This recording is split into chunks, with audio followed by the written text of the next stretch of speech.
Je m'appelle Patrick Ntiala. Je suis né à Tournai en Belgique. J'ai grandi à Kinshasa. J'ai grandi près de l'ASK à ma campagne, chemin de Bocage. J'ai grandi à Gombe près de Mamaimo. J'ai grandi à Bandal, à Kiobongoi, à Kilwinzi et à Bambala. Ensuite, nous avons habité avenue de la Science jusqu'en 92 pour moi, l'année où je suis arrivé en France. J'ai 50 ans, je suis marié à Françoise et nous avons 2 enfants de 15 et 11 ans. Ce moment d'audio que je voudrais faire, mes amis, mes frères, c'est juste pour se conscientiser sur l'essentiel. Depuis vendredi matin, je suis hospitalisé à l'hôpital d'Angoulême suite à une infection au coronavirus. Je ne saurais pas dire comment j'ai été infecté, qui m'a infecté, comment ça s'est passé. Je ne crois pas que ça pourrait changer quoi que ce soit. Mais la seule chose que je voudrais vous dire, c'est que ce long tunnel que je passe en ce moment m'a fait réaliser beaucoup de choses. Et ces choses, je veux vous en faire profiter sans que vous passiez par le coronavirus. Je vous garantis, mes frères, mes sœurs, mes amis, aimons-nous vivants, aimons-nous vivants.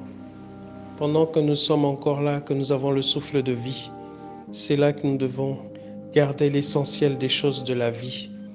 Les bonnes relations, l'amour qu'on se doit les uns aux autres, la considération, le respect que l'on doit à son prochain, à sa prochaine. C'est essentiel, c'est essentiel.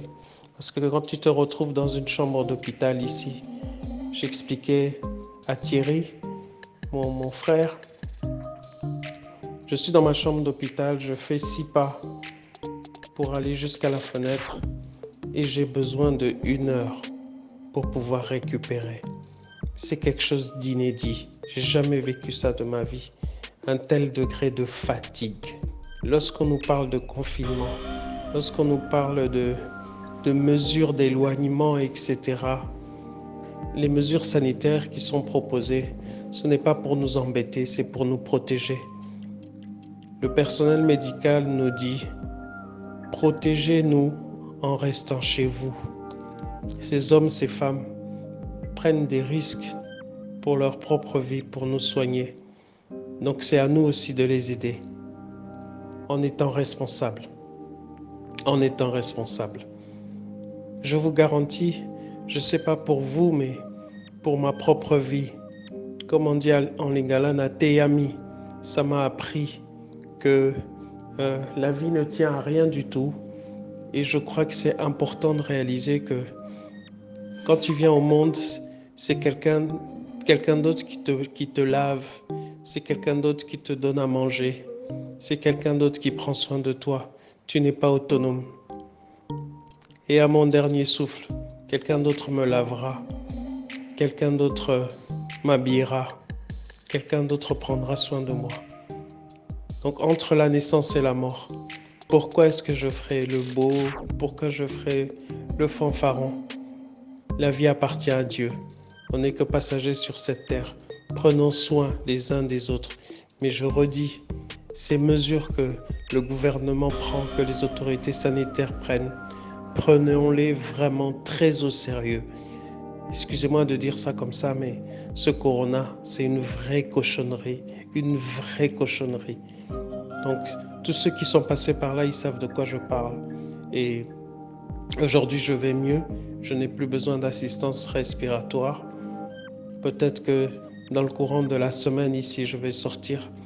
Prenez soin de vous. Prenez soin des vôtres. Aimez-vous ardemment.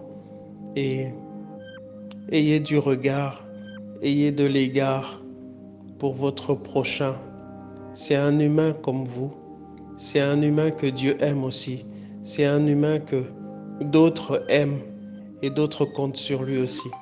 Que Dieu vous bénisse abondamment. Mes pensées vont vers Tous ceux qui passent par le deuil dans ces moments, avec le confinement, c'est très très compliqué. Mes pensées vont vers les autres collègues aussi qui passent par le corona et par d'autres maladies. Le corona n'a pas effacé les autres maladies. Je pense à vous tous qui êtes sur les lits d'hôpitaux, qui êtes en difficulté financière, en difficulté physique, en souci de santé, en souci financier peut-être. Que Dieu vous bénisse, que vous puissiez être forts, que le Seigneur vous restaure. Mes pensées vont vers vous et je prie pour vous. Que Dieu vous fasse grâce.